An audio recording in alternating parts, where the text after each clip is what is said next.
time for the Shop Report with Barbershop Jay.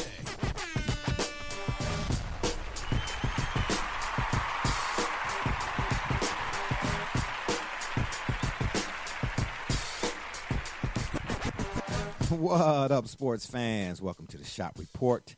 I'm Barbershop Jay. I'll be your host for the day. Here's what's happening.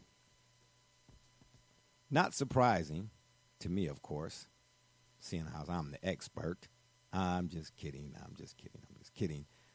The Toronto Raptors currently hold a 3-1 lead over the vaunted Golden State Warriors here in this 2019 NBA Finals. Joining me on the show today to discuss this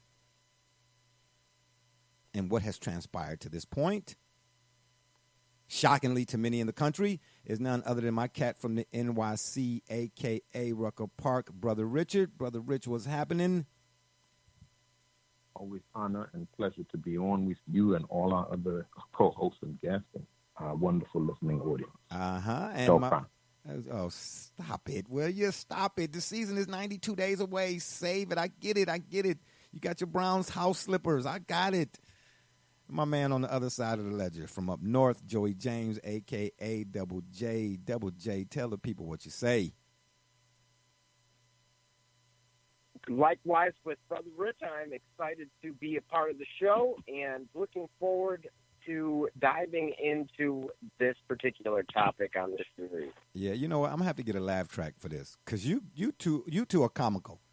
And last but not least, let me introduce my man, the myth, the legend, D. Gully. D. Gully, what's happening? Hey, what's going on? Hello, friends and family. Great to be back with you guys again. I'm ready to get right to it, man. You know, I'm going to have to get the laugh track for you two. What is going on with you three guys today? I mean, it sounds to me like, are y'all a little bit, is the mood, should I say, in the literary terms, a little perfunctory today? Is it because of the 3-1? No, the mood is Leonard-esque. We don't need to have a whole lot of excitement. Gosh. We need to get right to, so that way we can get on to it, man. Yeah, and you said a whole lot and didn't say nothing. Okay, well, of course we are talking about the Toronto Raptors and the Golden State Warriors in this year's finals and how the narrative, is what I'd like to point out today, has changed, not from my co-hosts, not from you gentlemen, but the fans in general. You know those fans who think Hot Pockets are a complete meal? You know what I mean? There's microwave mentality, them folks in they fandom, the flip-floppers.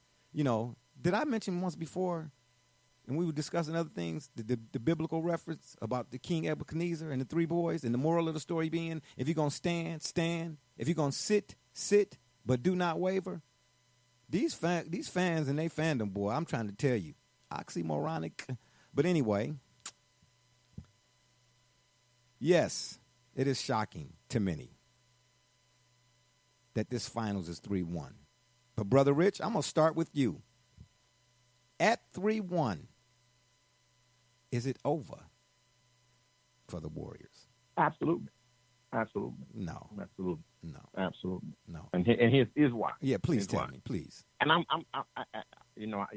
started out saying Golden State in 6. But here's the issue that we all ran into. If you go back and get our earlier clips, we said that this was going to be Kawhi Leonard's coming out party. The question was whether or not Kevin Durant would exist in this series, because I firmly believe today, if Kevin Durant is playing, this series is over with tomorrow or tomorrow night, or because I knew that I felt that Kawhi was at least going to do his part. Whether or not his teammates came along, they certainly apparently came along. And the game we saw the other night, they certainly came along, and they performed admirably. The question again becomes, and here's the beauty of this to me, the language. We don't need you. We won without you, and now, oh boy, we need you. Please hurry back from this injury. I think it's, if you're Kevin Durant right now, you're sitting in what they call the proverbial catbird seat, if you will. And speaking of Kevin Durant, we will get to that and his whole impact or non-impact. But Double J, didn't I just say that before we started recording? Didn't I just say how does folks in their fandom about they need Durant, and did I not just say that? Okay, yeah, what's already understood need not even be said. But at the end of the day, and I'll let you, Double J and Gully, I'll let y'all weigh on this too. But I just wanted to add in there that I think that the Warriors, and the whole ideal of it is, without Durant, they still shouldn't be down 3-1, and they could easily be up or tied 2-2, so to speak. It's the style of play. I get all of the bells and whistles, no matter how much. Look, you can put lipstick on a pig and dress and all of that, but it's gonna go right back in the mud. It's got to come right back to the foundation that the game was built on. I'm sorry, people. Excuse me for being redundant. Or gag me with a spoon ad nauseum. I know. But the style of play. I'm not saying I'm no Swami or nothing like that. That's for Chris Berman. But if you really look at the game, of these games so far, put the mute button on, okay? You really look at the game and dissect. This is why film studies. Why do you think Kobe Bryant got a show out on ESPN Plus called Detail? Huh? Because nobody else really wants to go through the details. See? Sidebar. You know how Kawhi Leonard used to get ready at San Diego State for games? He didn't shoot threes. That wasn't part of working on his game. Not saying his threes is irrelevant, but you know what he used to do? He used to rebound to himself in the gym by himself. See, those types of things. That's why Kobe, is who he is and why he's called Detail. Anyway, if you look at the Raptors, what did I say prior to this finals? And all the way up until Siakam, Gasol, and Ibaka. You have to attack the interior. Peyton Manning, Tom Brady, Kurt Warner, Joe Montana, Bernie Kosar, my favorite. I know I'm using NFL reference. They cannot beat you if they're on the sidelines. There's nothing fantastic, no miracle, no Baskin-Robbins 30-second flavor coming out here. There's nothing fantastic going on here. It's the style of play. If you go back and watch, in particular, Siakam was at the free throw line. It was the second quarter, late in the second quarter. And I meant to kind of try to snapshot the particular play in a moment because I watched the replay. I didn't see the game live, but I watched the replay on NBA TV. It was the second quarter. I forget what the score was. It was the Raptors were down 2. Siakam started on the left elbow, like so many perimeter-oriented players in the today NBA are, and everybody doing that dribble handoff and running out the shot clock. He started on the left elbow, had the ball passed to him, passed it back, and he did what so many professionals, so-called professionals, don't do in that particular moment, in that particular situation. Because I've mentioned situations, because that's what basketball is. What do you do in this situation? He cut right across the defender's face, and he went right into the interior and got the ball right back, and he ended up getting an and one and at the free throw line. I want you all to watch from this moment on. The Warriors, the Raptors, because the Raptors do it as they do it too. They haven't done it as often. Watch how these teams, they do not send players through the middle. Now the Warriors do it, but they don't. They have their moments where they stop doing it. Why? I have no idea. When you attack the middle, good things usually happen. Double J, excuse the long soliloquy, but have your say. Well, I'm going to, of course, validate your point. I'll reference the Portland series, and again, we talked a lot about Damian Lillard, but again, Damian Lillard, Russell Westbrook, those guys are known for absolutely going. They'll go through you, especially Westbrook will run right down there like a running back. He'll Walter Payton it. That's the only way that this thing really changes.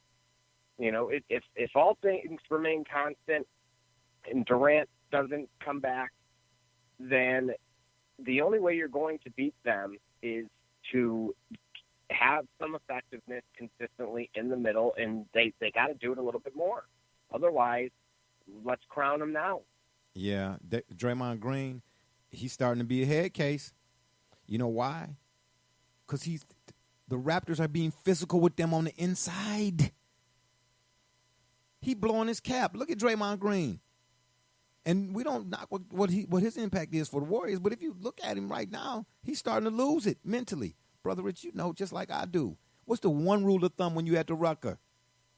You don't let him get in your head. Don't let him get in your head. Keep it together. You don't let him get in your head, because when you get in your head, what? You're done, son, as they would say in New York. Get this lame out of here. Ain't that what they would say, Brother Rich? Yeah, okay. Oh, that's absolutely what you hear. Get this lame out of here. He's mentally fragile. Or I like my man in his Christmas story would say, fragile. Gully, how you say? Well, the Raptors. Hold on. Double J, Brother Rich, you hear how he started off? Like he's sitting up in a fireside chat type situation with a smoker's jacket on, with a pipe. Well, all right, well, go ahead and do your thing. He act Roosevelt. like he had the Browns championship parade in the suite. Oh my God. That's exactly where I am, theoretically, in my mind. Yeah, exactly. Double J, Brother Rich, you guys, drinks are on me. Barbershop, you're gonna have to pay for them. All right, so like I was starting to say, excuse me while I go up, Chuck. I'm so glad I got my boots on. All this bullshit. Excuse me. What were you saying? Go ahead. My man. All right. The Raptors are doing exactly what they are supposed to do given the situation. They are commanding the game. They're commanding the narrative, and they're controlling the series.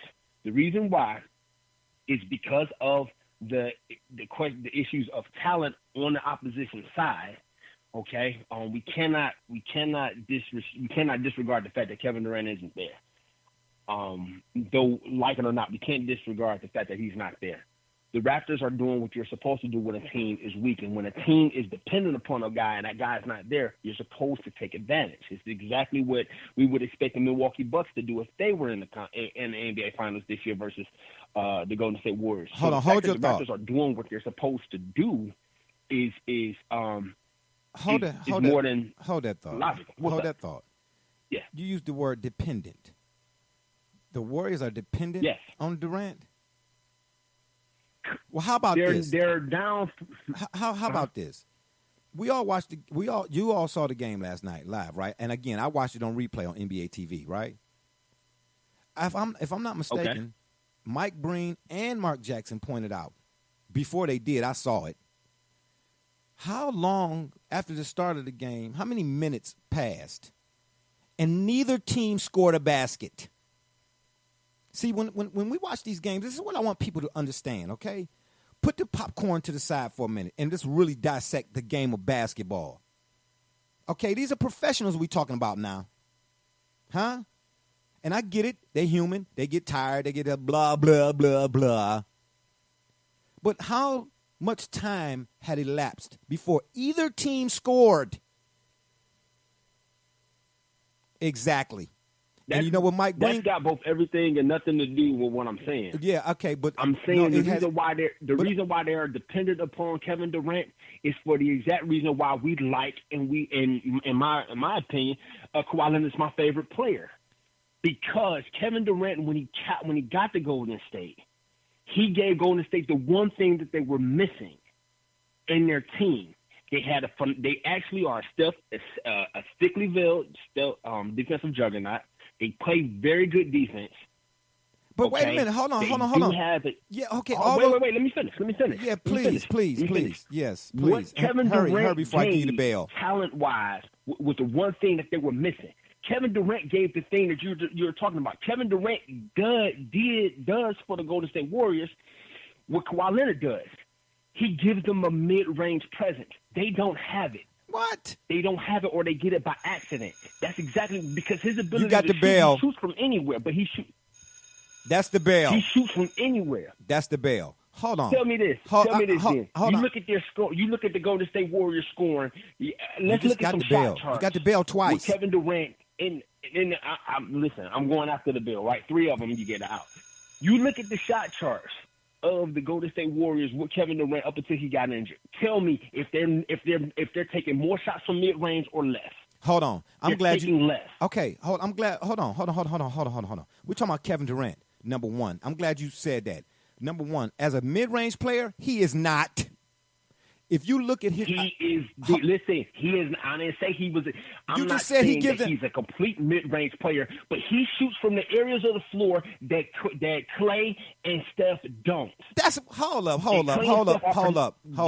don't shoot from mid-range. They don't shoot from mid-range. Hold up. They don't create off the dribble, and they Hold don't create on. for the way that Kevin Durant does. That's not true. That's not true. See, this is what I'm talking about. Now, everybody entitled to their perspectives and their opinions, and yours is highly valued. But when I say look, it's my funnel cake theory. We could all be in the same park and see a pile of dog poo, and it is what it is. But just because you put powdered sugar on it, don't make it a funnel cake. Kevin Durant is a perimeter-oriented player, like a lot of these dudes. And don't tell me Steph ain't no mid-range guy. Steph get to the paint with his dribble. Steph get to the paint. When he come off that screen, Steph get to the paint, and he'll come off that screen real hard and get right inside the paint and stop so that the defender that's trailing him can run into him so he can get that and one. Am I lying, Brother Rich? Okay. Okay. So now let's go. So explain then why they down 3-1. And why they don't shoot. Why they don't shoot from the middle? Why aren't they shooting from the middle? I just told you when I started this degree that they shot before Kevin Durant. I just told you this, and let me go back to this Kevin Durant dependency again. Please don't misconstrue my take on Kevin Durant and the Warriors in this moment as if though ain't nobody they all ain't ish. I'm not saying that. What I'm saying is, you use the word dependent. Now, you know I'm a vocabulist. Huh? I laugh to see the calf walk down the path, or I laugh to see the calf walk down the path. You got to be real particular, specific lies with me. Dependent? Really? Because guess what? When I said, how much time had elapsed, because you didn't answer that, before either team has scored, it always going to go back to what I've been saying ad nauseum. Style of play. The shot selection. Exactly. The shot selection. I'm saying that the same. I'm telling you, you and I disagree. We're not talking about, listen, hold on. We're not talking. The mid-range guy. No, he's not. Team. No, he's not. No, he's not. No, he's not. No, he's not.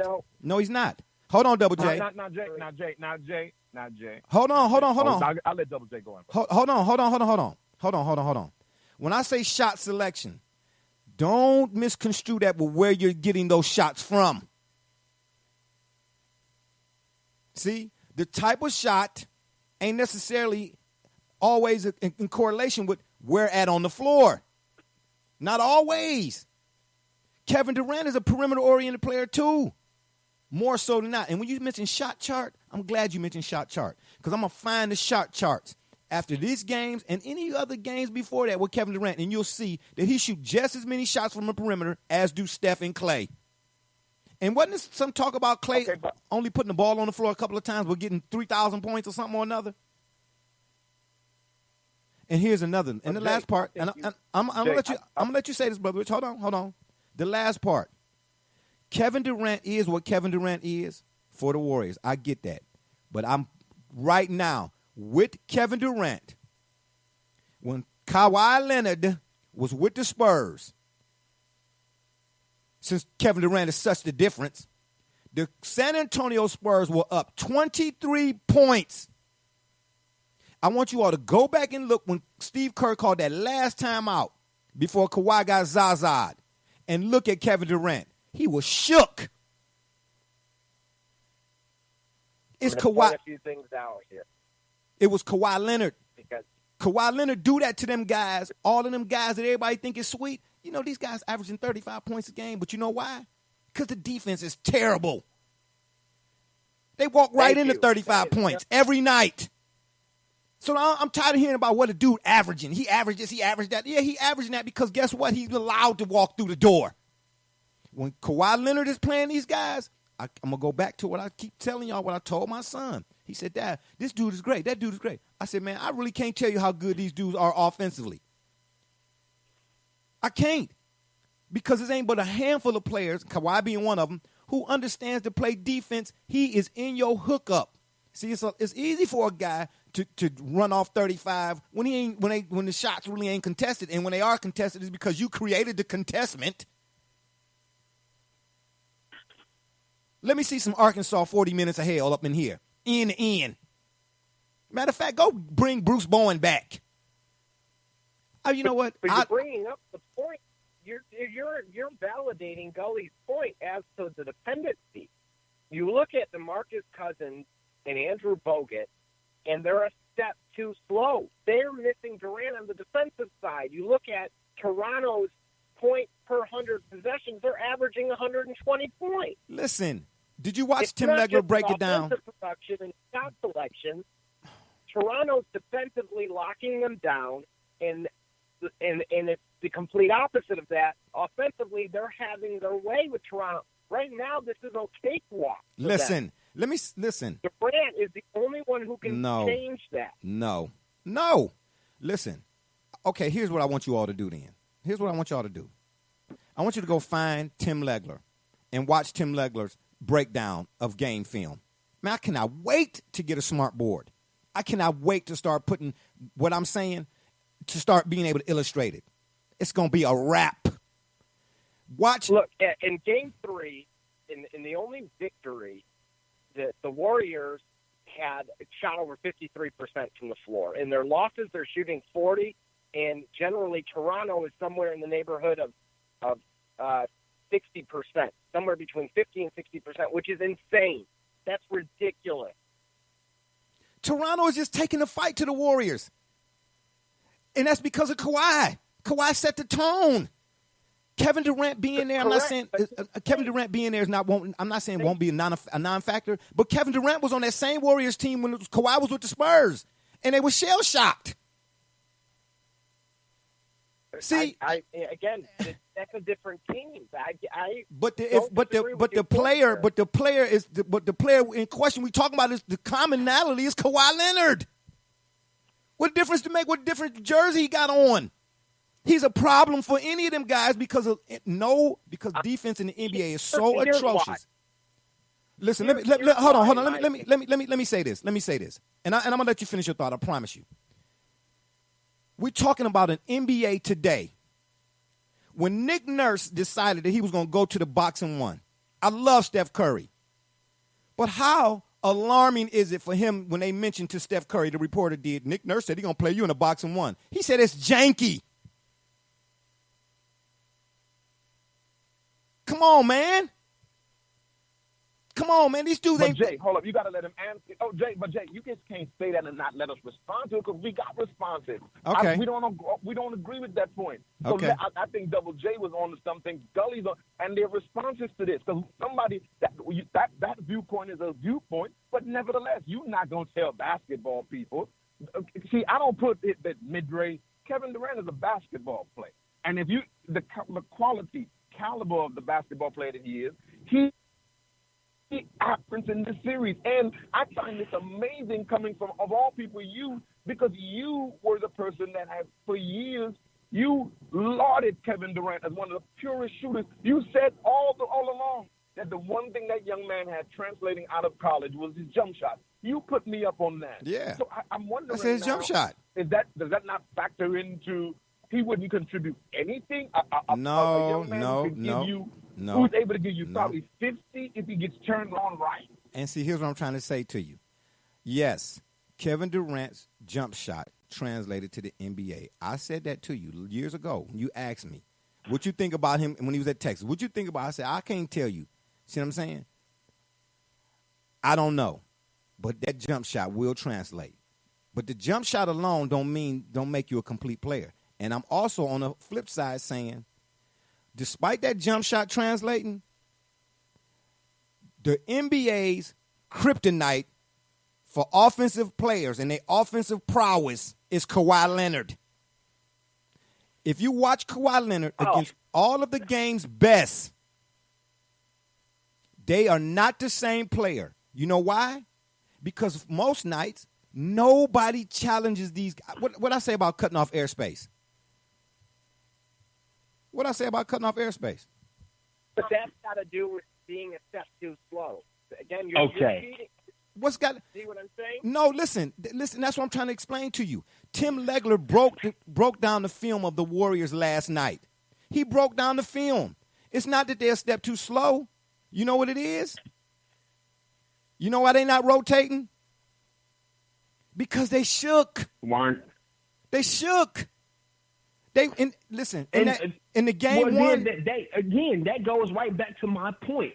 Well, then how did they win this one game? Because the one thing that they have, and I just how did they win the one game without Durant?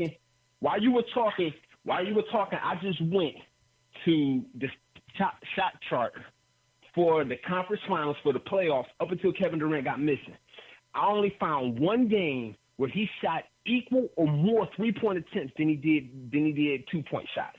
He shoots from the interior. The spots on the floor where you commonly don't see Clay and you commonly don't see Steph, and you would might see Boogie Cousins. He is their mid-range X factor. That's what he was when he got to Golden State. That's what Golden State was missing when they lost to the Cavs in 2016 because they were over-reliant on the three. What Steph Curry did by being a phenomenal shooter from anywhere, especially from three, it was a cheat code that people have not been able to solve. And that's why they call the mid-range game a lost art for guys who are not purists like ourselves. That's why, again, why we allowed Kawhi Leonard, because he's a phenomenal mid-range guy. First, he is a full 94-foot player, and he's phenomenal at locking down best defenders as well as scoring on them. They don't have a mid-range presence. This is why they're down 3-1, and they can't get it back magically. You think about why Steph Curry. So how did they win? Explain how they won that one game. Then they lost over 10. Explain how they won that one game. Then the series should be over then. No, they say no because then again you're still talking about two-time defending NBA champions. Jay. Oh, come on, man! It only took one game. And for that matter, right? The series is 3-1. So they had one game where they figured out a way outside of what was going on to be able to win, and they ain't did it since. They've lost 2 games on their home floor. Oh, okay. So they stopped doing what they stopped doing. That features a player. That features a point guard that we said was afraid of the moment. So like a lot of other teams, they stopped doing what it is that got them where they got them a victory or got them the lead or got them a win. They don't have a mid-range presence, and that's the Kevin Durant dependency. They don't have a mid-range guy. They didn't have one when they lost to Cleveland. Listen, here's what I'm saying to you: it don't matter who you are to be able to shoot from mid-range. You don't have to be If that's not the way you've met. If that's not but the way you're a basketball player. But you're a basketball player. What you talking about? If there is no name, can you name for me in your lifetime of all the games you've seen a guy who was not a defensive player that became defensive player of the year? That's not game. They ain't got nothing to do with that. Can you name a guy who was not a scorer that became a scoring machine? Nothing. No, there are nuances to how they do it. Nothing. But if that's not them, they ain't gonna figure it out at this stage of the game if they ain't been doing it. Because you choose to don't mean that you're not. Because you choose to shoot threes don't mean that you're not a person capable of shooting from mid-range. Then why aren't they doing it, Jay? Because they're choosing not to. Look at the shot chart. Listen. Listen. You fill in the blank with any team, any player name. Let's go back to the Rockets when they had a 15-point lead. They chose to start going away from what it is that got them the lead. You trying to tell me that Steph Curry, one of the best shooters of all time, and whatever it is, don't understand his – see, okay, so then guess what? I'm not going to never mention IQ with these players again. Why isn't he doing it, Jay? Because he's choosing not to. See, listen. Okay, I'm so tired of hearing about these specialists. He ain't – that's what I'm saying. So Jay – this is unbelievable. This is unbelievable to me. This is what I'm telling you. Listen what you're saying. Listen what you're saying, Jay. Look, this is what I'm trying to tell you. Okay, if Steph knows how to shoot from the mid-range, and that's what they're missing in terms of shot selection, which is very important because again, as I said about 3-point shots, how they kill the flow of a game, how they kill the flow of an offense because they're the longest shot to take. Everybody looks The play on the entire court stops until it hits the basket. Unlike a mid-range shot where guys got to box out because that ball is very close to coming at you. I'm telling you this: Steph Curry, he don't shoot in the middle the way he should, the way you think he should, like you said, because he's a basketball player. I'm telling you that I looked at the shot chart for the Rocket series, and I looked at the shot chart from the Blazers series before Kevin Durant got injured. Only one of those games that I find that Kevin Durant took either has many three-point attempts or more three-point attempts than he did from the two. Okay, so let me. If they're not shooting from three, if they're not shooting from two with the guys out there on the floor, and the guy who's missing was shooting from two, tell me what's missing. Listen. If they're not shooting from two, it's not the same as saying that they can't. Because you won't do something don't mean that you can't do something. It's a difference. At the end of the day. Fair enough. At the end of the day, Brother Rich, Double J, we played enough pickup basketball even to know.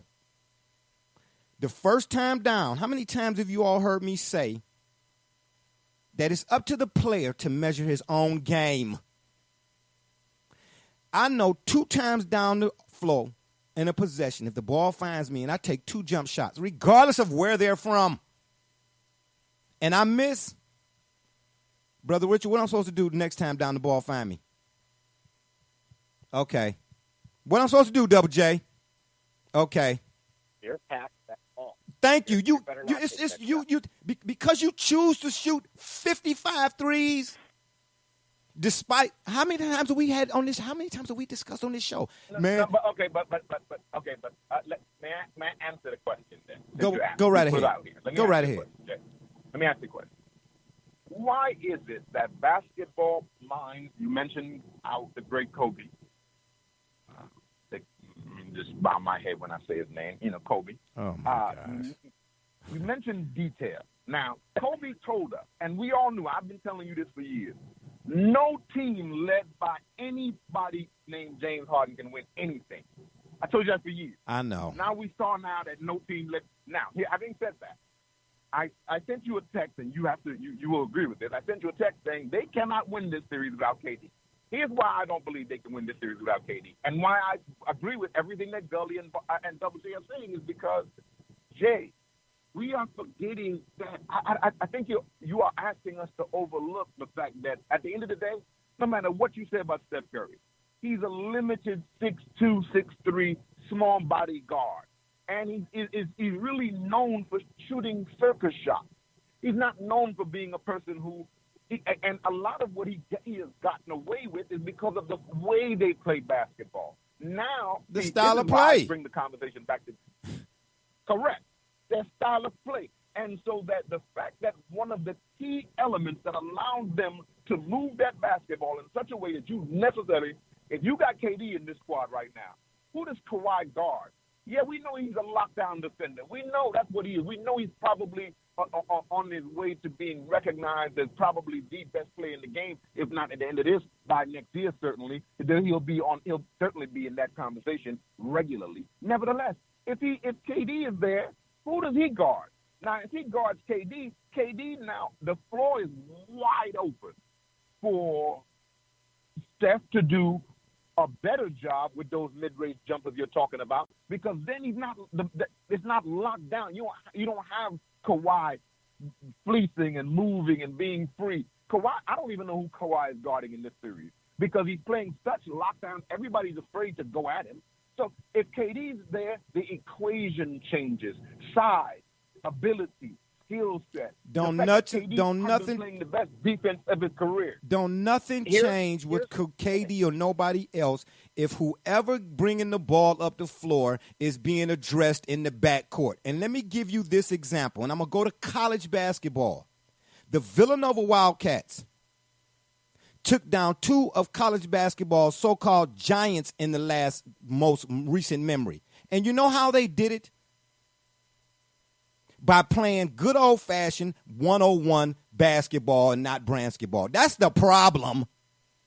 See, too many of these guys that understand how to play basketball get caught up in the moment of playing basketball. And let me tell you how Villanova did it. Buddy Hield, a scoring machine in college. We all remember Buddy Hield, right? At Oklahoma. Absolutely. What happened when Villanova, when Buddy Hield, when Oklahoma ran into Villanova that year? What happened? Buddy Hield couldn't be nowhere to be found. You know why? Because Villanova did what, like I said, the Razorbacks or Nolan Richardson did, and any other team, the things that used to be a standard that are not being done anymore, which is why on the other side of these guys, everybody's wondering what in wonderment, in bewilderment, like what happened? Because they put ball pressure. Villanova's guards weren't 6'9".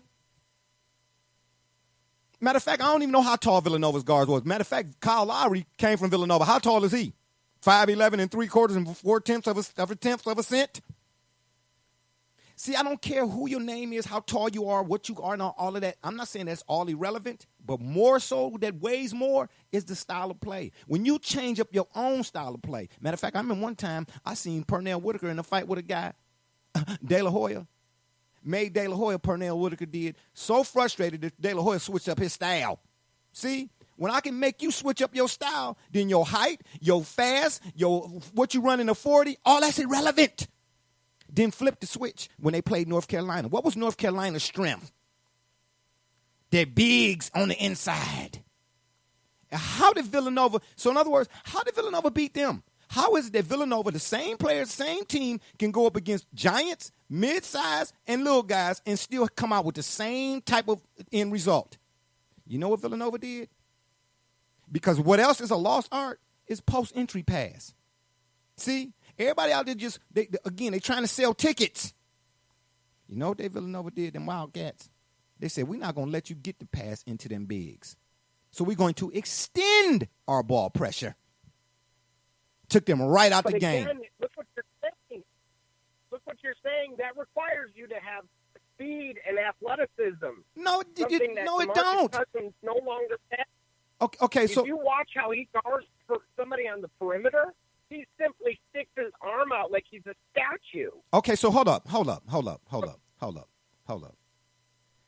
There was just a Facebook post earlier today or late yesterday. Kawhi Leonard and Larry Bird are two of the only players to do something or another. So if speed and athleticism is such the factor, the overlying factor, then Larry Bird shouldn't be on nobody's list for nothing. Because guess what that Larry Bird had? Larry Bird that made him equivalent and greater than them guys who got speed. He understood his IQ was the highest. You ain't got to be fast. You don't have to jump high to be more effective. You just got to understand how to beat you. Listen, I'm telling you something right now. Yeah, but that was Jay, Larry, but even on the other side, Larry Bird, 10 people in the league that hustles harder than Larry Bird. What that got to do with being fast? It's not even. What that got to do with athleticism? It has to do with his speed. It has to do with his ability and his willingness to get after it. That's got to do with his understanding of. Listen, come on, man. Listen, you know what makes Kawhi Leonard a great defender? Not his speed and athleticism. How he breaks down his opponent before the game. If you understand defense, if you're not a fast person, you understand how to use the boundaries. Let me tell you why Steph Curry said that the boxing one is janky. Because he is so rarely used in the today NBA game that guys think they snicker at it. Yeah, okay, whatever. But guess what the boxing one does? It is the most effective zone defense because even if you're not a fast defender, the guy who's chasing the other guy, he's not chasing the other guy to stay with him. He's chasing the other guy to funnel him to the help. Why do you think they got them boundaries on that court? You don't have to be a fast person to play defense and to stay in front of somebody. All you have to do is understand angles and where to send the offensive player at. You don't have to have athleticism to be a great defender. You don't. So Come on, man. Back to the central point. Come on, man. Knowing Stop it. That, and you just brought up how Steph Curry said that the boxing one is janky. Knowing all of that, why are they down 3-1 when they're missing the guy who shoots more often from mid-range. For the same reason, with or without him, that I said from the beginning of this series. What did I say about the Golden State Warriors? I said they have a habit of turning the ball over, because if you look at their turnovers, that's really what played a big factor in why. And I'm not knocking Toronto, but see, here's the killer part. When you dissect what's going on in the game, you can't just look at it from one side. Like everybody want to do with the Cavs when the Cavs came back from 3-1 before they got to the finals. Why are turnovers more critical for them now? Because they were turnover prone they were turnover prone even with KD. Listen, why are they more critical now? For years, they're a turnover prone team. That's the nature of how they play. They've been turnover prone for years. They probably have more turnovers than any team in the modern basketball era in terms of winning championships like that. Right, but now you got to look at the types of turnovers, because you got wounds and you got self-inflicted wounds. Because the type of turnovers that they do more often than not that lend themselves to them taking L's when they get them turnovers is the kind that Ginobili did when he was in the finals and threw the ball into the first row. And don't get it twisted, I'm a defensive person. But when I watch the replay of this game, I'm saying to myself, which goes back to the beginning of this, Mark Jackson and Mike Breen said it. They said this is ugly offensively from both teams. You know why? And that's why Toronto lost that game. But it was ugly from both teams. So it was anybody's game.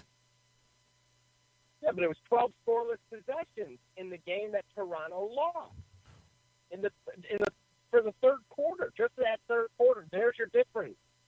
Okay. So then last night, or the other game last night, the difference was Kawhi Leonard's 17 points that he scored, right? Right? And you know why? Toronto took care of every opportunity. We spent a whole lot of time talking about what was missing from Kevin. There you go. Toronto because of their team, because of the way they're made. They took advantage of every opportunity that's given to them. See, what I think people don't realize, and the reason why people are still shocked, is that they think that this is the early 2000s Eastern Conference, where it's just like one team just for the sake of having a representative from the East, and the West always has better basketball top to bottom. It is not the case. There's much more parity than there used to be. Toronto's taking advantage of every opportunity that's given to them.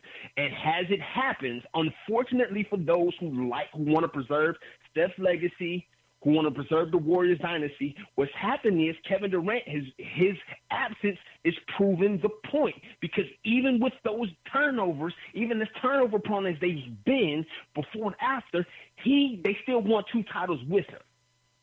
Yes, he's not on the floor. And if he's on the floor, even without Klay Thompson, if he's on the floor, this is a much different series. One that I think Toronto still has a fighting chance for, but this is a much different series. It's definitely not 3-1 Toronto going into Game 5. Okay, well then if that's the case, and I'm saying to you, if Kevin Durant, I'm not saying he won't make a difference. Don't get it twisted. What I'm saying is, if he's so much the difference, then we go back to when Kawhi was with the Spurs. Then the Spurs should have never been up 23 points at half.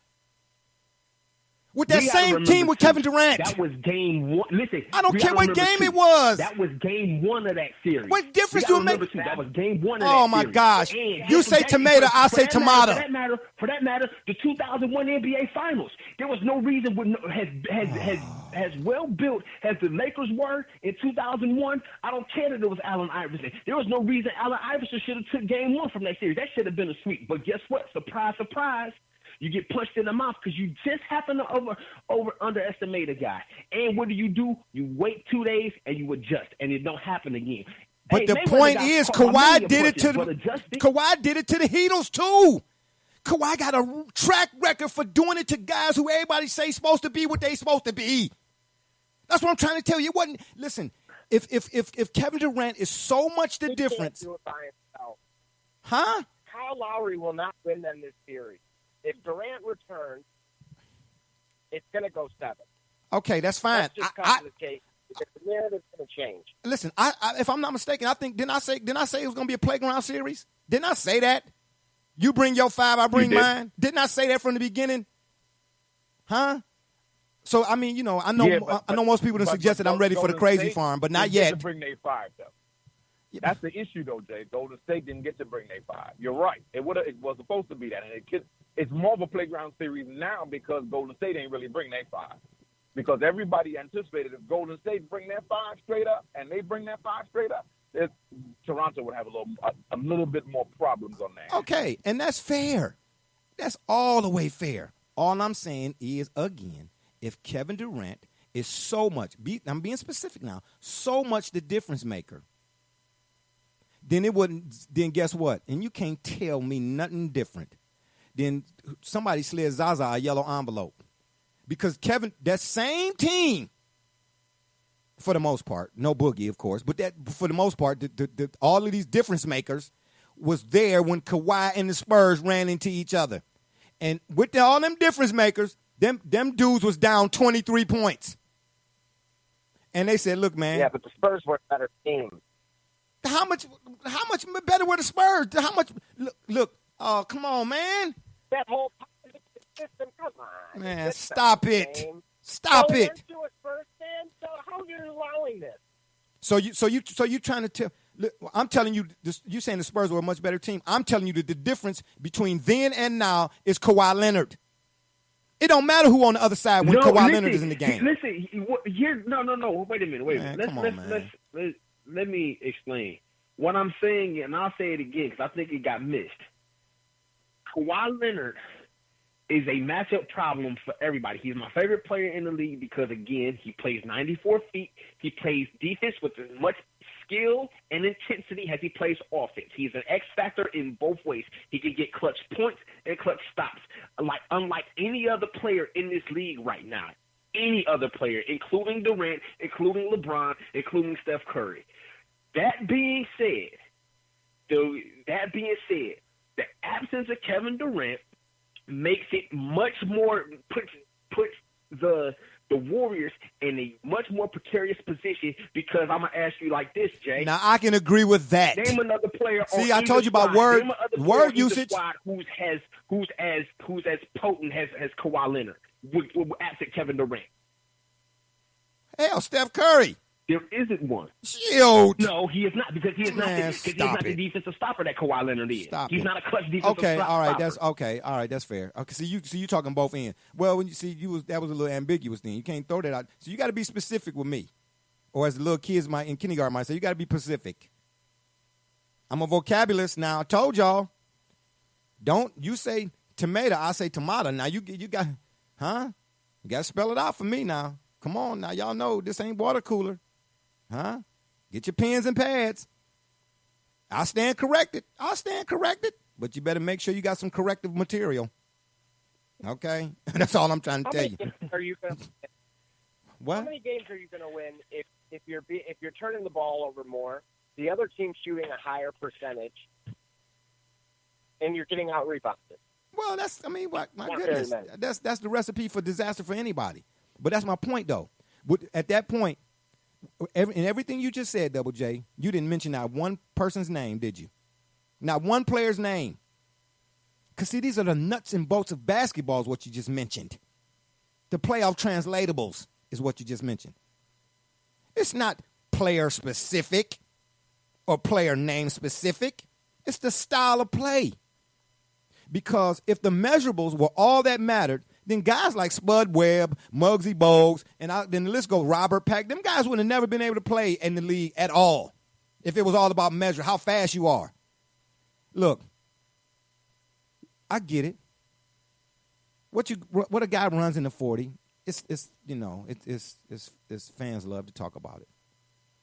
But that don't mean that don't mean nothing. Put the tape in. You under dig? That's what I want to see. See what I mean? Like Herm Arvey was saying, I wish he was here today. Like, man, he said, man, people love, especially when it comes to the Browns, once upon a time. He said, man, people love. We was out of training camp one time. He said, man, all these fans out here, they hooting and hollering. He said, these dudes is in shirts and shorts.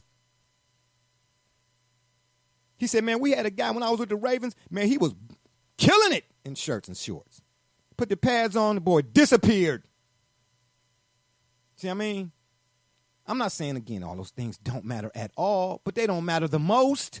The things that matter the most are the things that matter the most then, and all points in between. That's what I'm saying. That's why I call it new BA, basketball, today BA versus basketball. I'm not tall, 6 feet. But I promise you, ask anybody that ever saw me play in a pickup game or otherwise, and Gully, you seen me play at that church, St. Augustine's or whatever it is off West 14th. Them guys was much taller than me. So how am I so effective? Because I understood. Let me get the 6'9" guy, brother, but you know how it is at the Rucker. When you come up to the Rucker and you say, that guy's the best guy, that's the guy I want. Now, everybody. You also had something that Golden State is missing. Okay, well, I appreciate that. You also had a complete game tendency. Guys on the roster right now don't have complete game tendencies because they need inside-out presence, and they don't have it aside from Draymond, who's a point center. And that's because it's lauded. That's because the specialist is lauded in the today BA. Get rid of the specialist. Oh. Get rid of the guy that if he ain't shooting threes, he ain't nowhere on the floor. But I'm counting 1, 2, 3, 4, 5. That's what you need to do. Get rid of the specialist. Oh, this guy, all he can do, we ever bring this guy, all he can do is what? But when I looked you up on Yelp, you was getting 5 stars. What you getting 5 stars for? You ain't got no business getting it. Because when I played against a dude that was 6'9", the first thing you wanted to do is what you're supposed to do when you got what they call, quote, unquote, a mismatch. We done been down this road before. Let me post him up. Come on with it, big fella. Because I'm about to Larry Bird, excuse my French fries. The first time he banged on me, I played him. Because basketball, more than anything, is a mental game. That's what puts you on that level with all that athleticism and can even elevate you higher than the athleticism and the talent. It's the mental aspect, first, foremost, and always. Give me them guys. Remember I said that? Them 5. And the first time he banged on me, I let him have it. And he got the easy score. I even fell to the ground. You know, I did my version, my Hollywood Oscar version. Oh, I fell to the ground. He was like, ooh, get him, Big Joe. And I went back down the court on the other end, smiling. My dude was like, man, what you laughing at? He just housed you.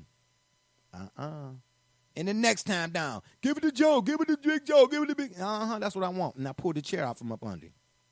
Now guess who's getting up off the floor? Ha. And then guess what? After that, Joe was ineffective for the rest of the game. You know why? Because I had his brain, that left cerebrum and the right one.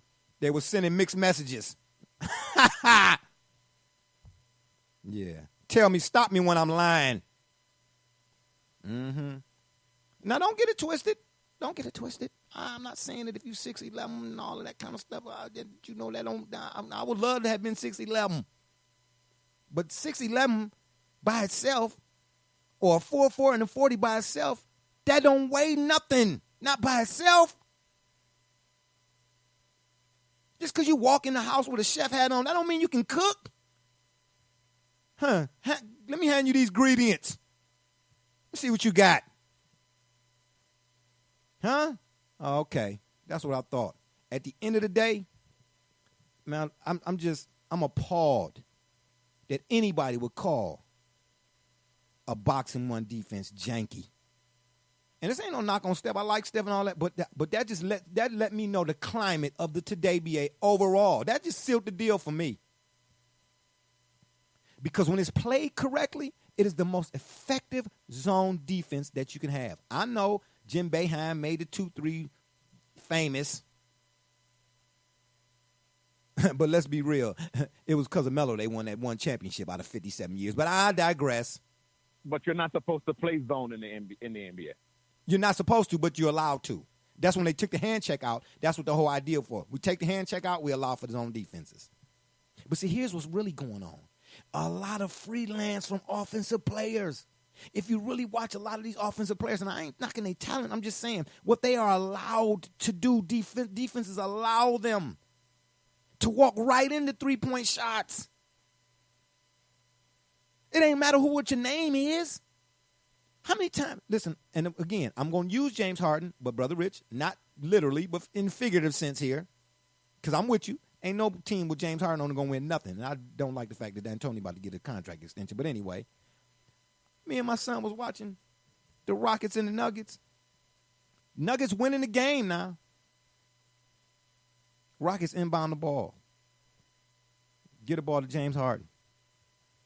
Do you know this dude went 94 feet, man, from one end of the floor to the other for a game-winning layup with the same hand and passed 76 Nuggets players. He passed Alex English on the way to the rim. I told my son, turn that mess off. Turn it off. And guess what?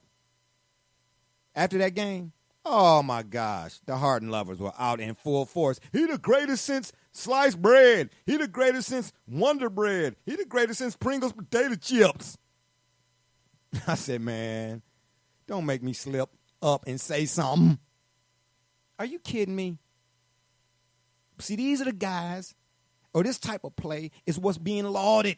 This is what's being pushed out front by what we call them, prisoners of the moment. How dare you put a stat next to another guy's stat and say, who is better? Am I the only one to think that's asinine? It's a microwave mentality. Man, miss me with that.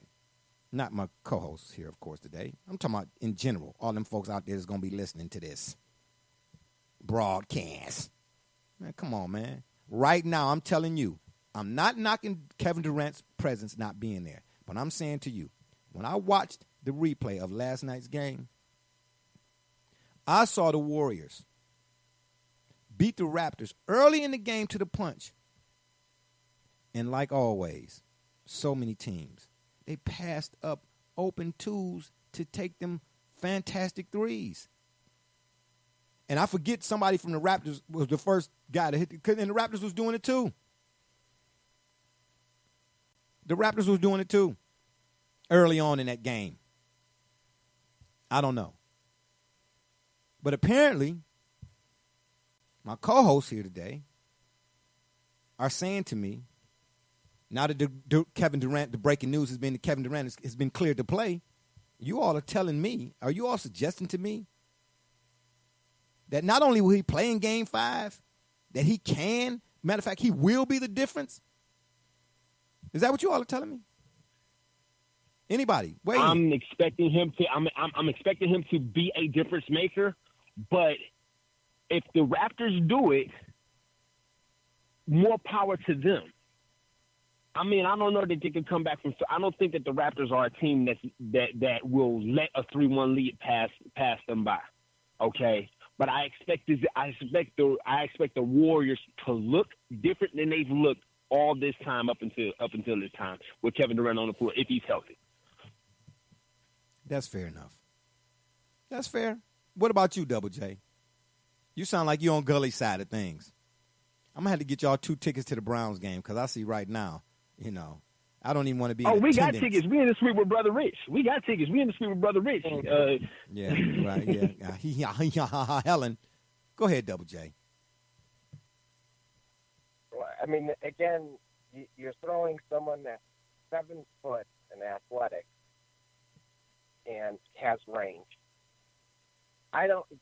If boxing 1, 2-3 zone, man to man, it's going to have a difference. Okay. So, yes, to your question, absolutely. I believe that his return, again, assuming he's somewhere close to 100%, because if we get a 30 to 50%, other than his size, he'll be a step slow too. And it may be a closer game, but this series will, in fact, be over at that point. But ultimately here, he changes the shot selection, to Gully's point. He changes the defensive intensity and the style defensively that Golden State plays.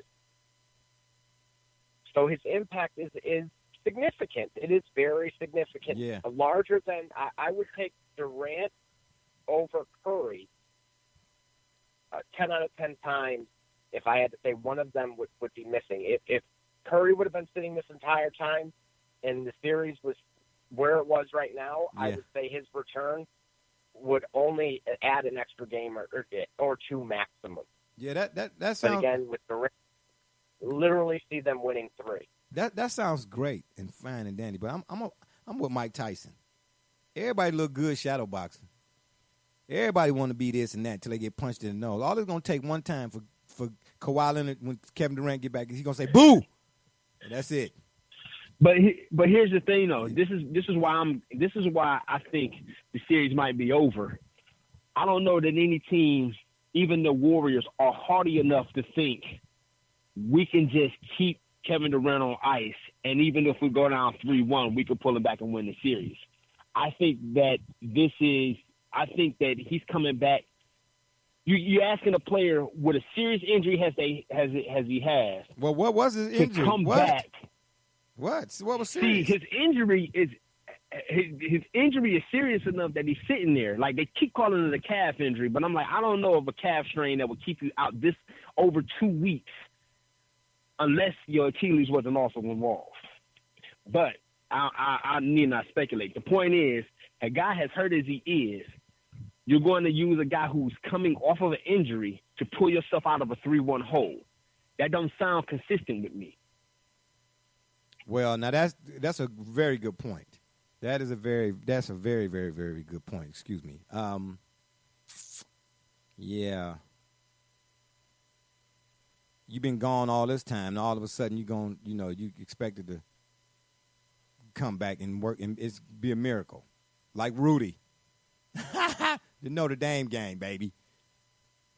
Oh, nobody saw that movie? Sorry. Y'all seriously didn't see Rudy?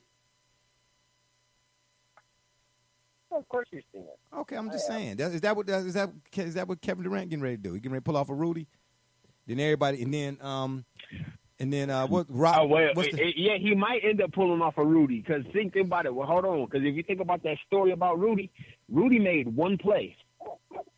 Oh my gosh! Oh, so you saying Kevin Durant gonna make one appearance, and it's all gonna be? And then what's my man from the show Rock? I forget his real name. Rock. He gonna stand there. You gonna see? They gonna show a scene of Steve Kerr clapping hard, like yes, I knew he could do it. Yeah, you talk about the Charles S. Dutton clap? Yeah, Charles S. Dutton. Clap? Yeah, the slow clap. Like, you might see one play. That's it. Yeah. Or you're talking to Jason Garrett clap. Oh my gosh! Yeah, that's even worse. Yeah. Yeah.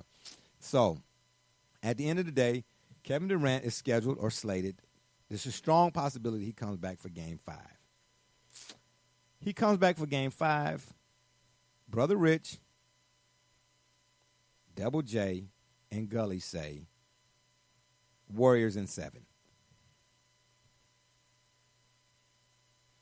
All right. Your silence says everything. Your silence says everything. But to this you got something to say? Go ahead. Yeah, just briefly. I want a Game 6 special if he is cleared to play. You want a Game 6 special? Fair enough. If he's cleared to play. But if is a big word now. You know I am about words. Because if the lady that lived across the street from me had a mustache, I'm sure she'd be somebody's uncle. If, like Gully alluded to, non-contact injuries, man, they can be, they can be that. Mm-hmm. And go ahead. I know you. Right, think of it this way. I knew you was Van Vliet took that elbow to the face.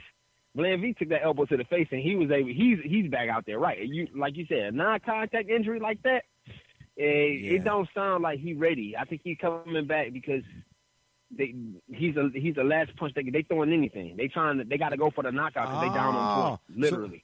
So in other words, Oh, I get it. So in other words, I kind of, if I'm not mistaken, I think I hear you saying that the Warriors are desperate. Okay. Yeah. Uh-huh. Yeah. But before this final started, oh my gosh, Barbershop Jay was getting all kind of flack. Oh, it's over in 2. Oh, get out of here. Who needs to talk to you? Oh, I'm hanging up from the show. Now we are where we are, and it's like, well, but I don't need credit. I don't want no credit. But I do want to be on the album cover, Double J and Gully. You know what I'm saying? Because I know y'all getting ready to get together and make a hit record about the new Browns and all of that. Just give me a little credit on the back of the album cover. Why don't you? Yeah.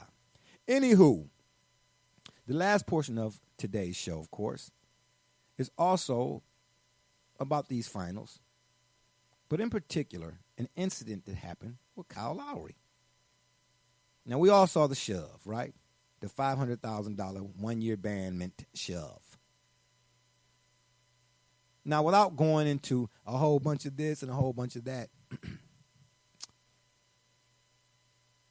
I wanted to point out something that LeBron said, and no fan of LeBron when it comes to basketball, let's be clear.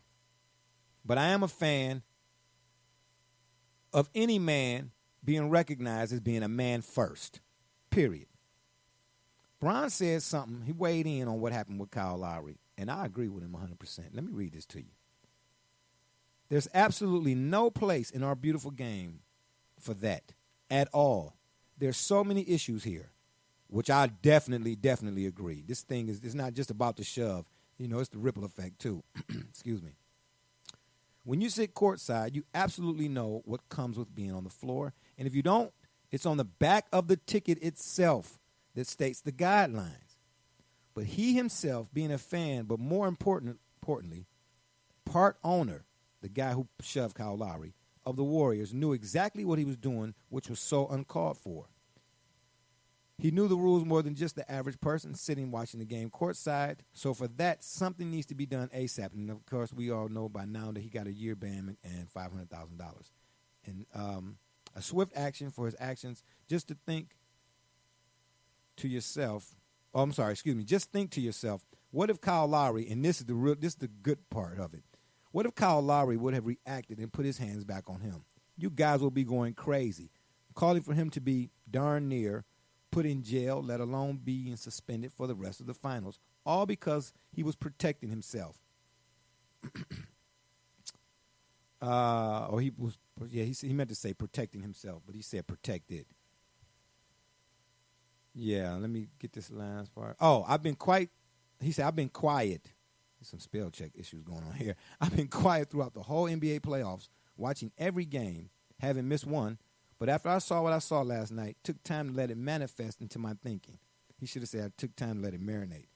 I couldn't and wouldn't be quiet on this. Hashtag protect the players. Hashtag privilege ain't welcome here. Now, I don't care what color you are. And I'm in agreement because there's been a lot of talk, of course, on the social media sites about what happened. It's starting to die down a little bit, which is unfortunate because it wouldn't be, had Kyle Lowry did, everything being the same. Had Kyle Lowry did to this gentleman what this gentleman did to him, my gosh, you'd have to turn off your TV to stop hearing and the radio because it would be flooded. The airwaves would be flooded. And for how long? We already know. Because there's a disparity, too, amongst players and folks sitting in attendance. But this guy being part owner and knowing better, hey, man, I've had some occupations in layman's terms where I'm on one side of the counter in customer service, and it said the customer, quote, unquote, is always right. That's fine. But you got to have some customers on the other side of that counter who older than me, who understand when they come up to that counter, there's a level of decorum you got to have, too. Period. Fair exchange ain't no robbery. You got to bring some if you want to get some. At the end of the day, I don't know if this guy should have been banned for life. You know what I mean? That made the punishment fit the crime type deal or whatnot. But you don't put your hands on nobody, man, especially when we all know you wouldn't have done it if he was out in the parking lot. And if Kyle Lowry had done it, he would have been of the severest punishments he would have received. Gully, what you say? I'm trying to figure out why he did it in the first place, considering Kyle Lowry didn't even make contact with this guy. That's interesting. That's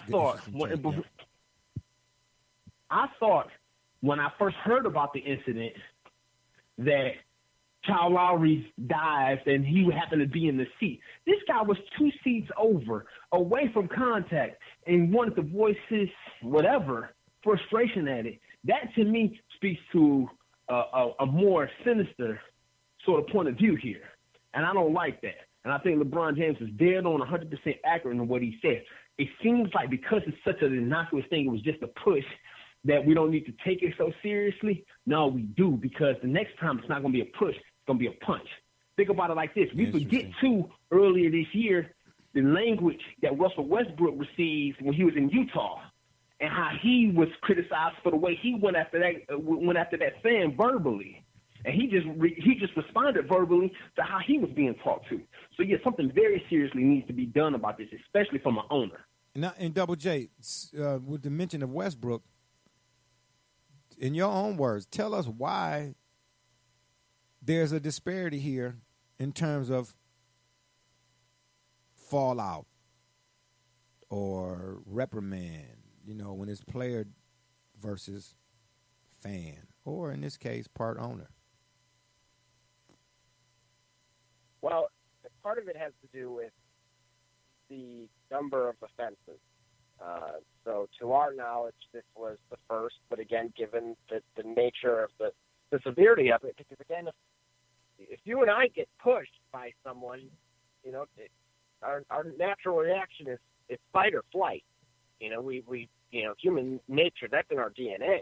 We can't change that. So in Westbrook's case, again, he's had a number of incidents, albeit to the point where people intentionally antagonize him, trying to get him to do something. I believe in the past, Ron Artest was, very similar, especially after the fall in the Palace. Yeah.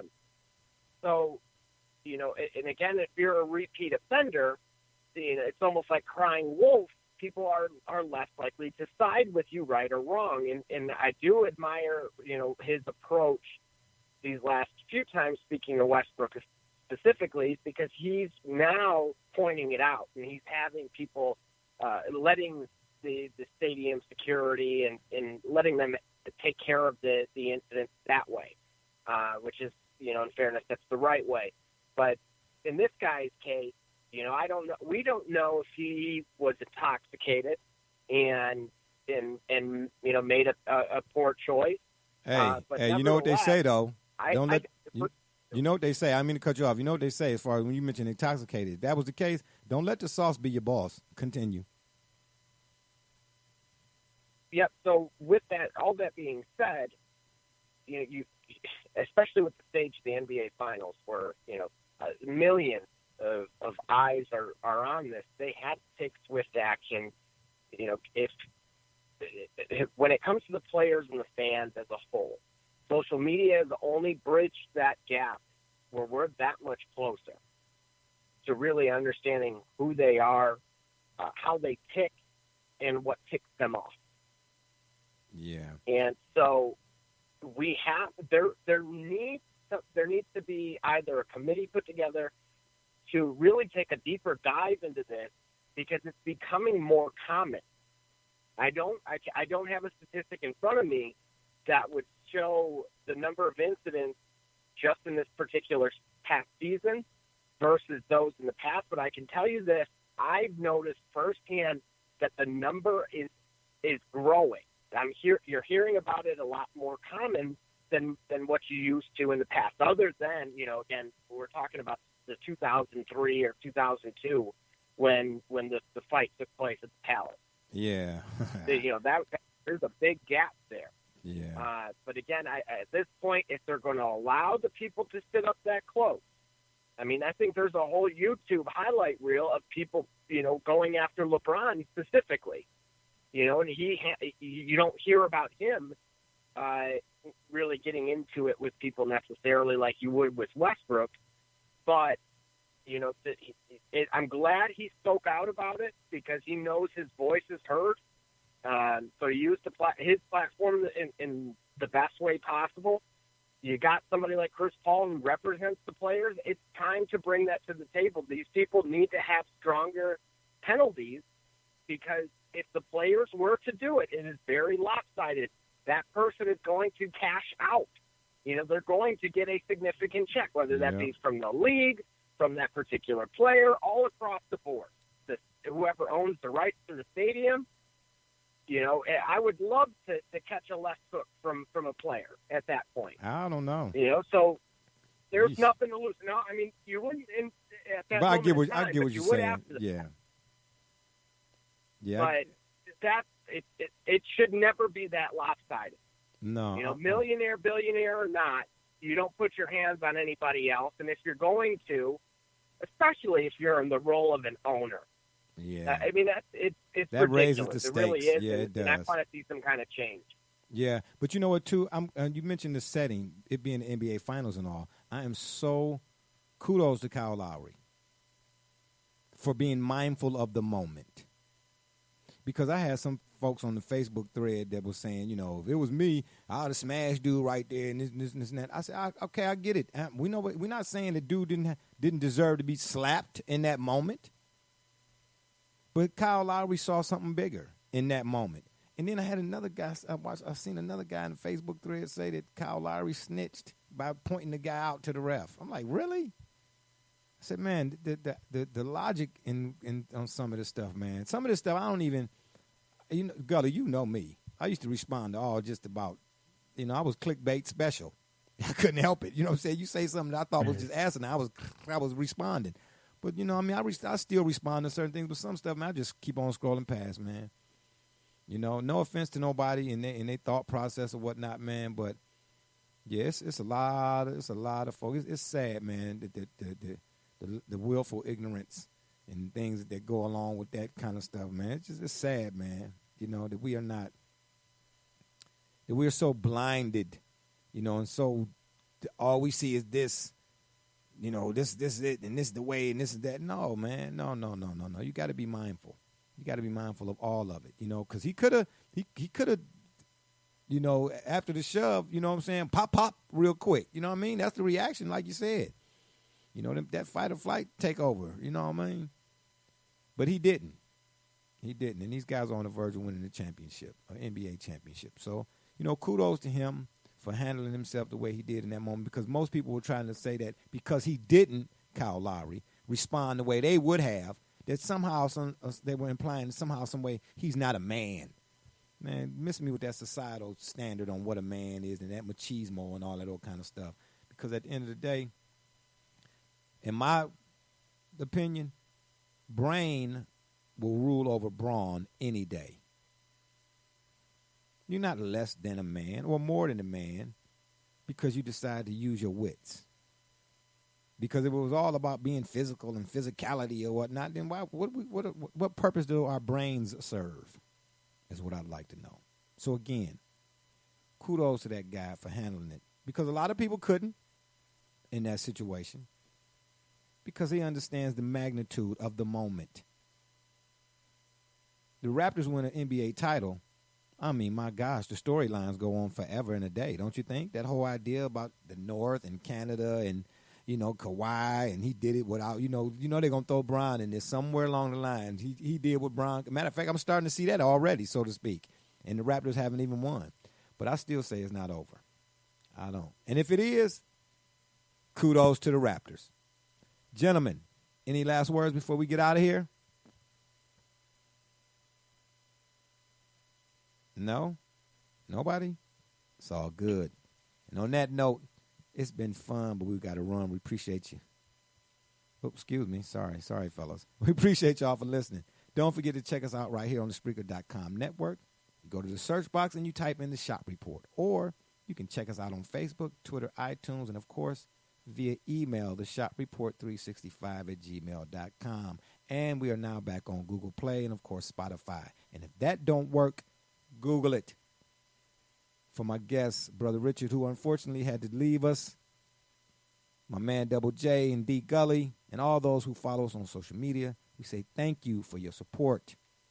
I'm Barbershop J, and you've been listening to the Shop Report.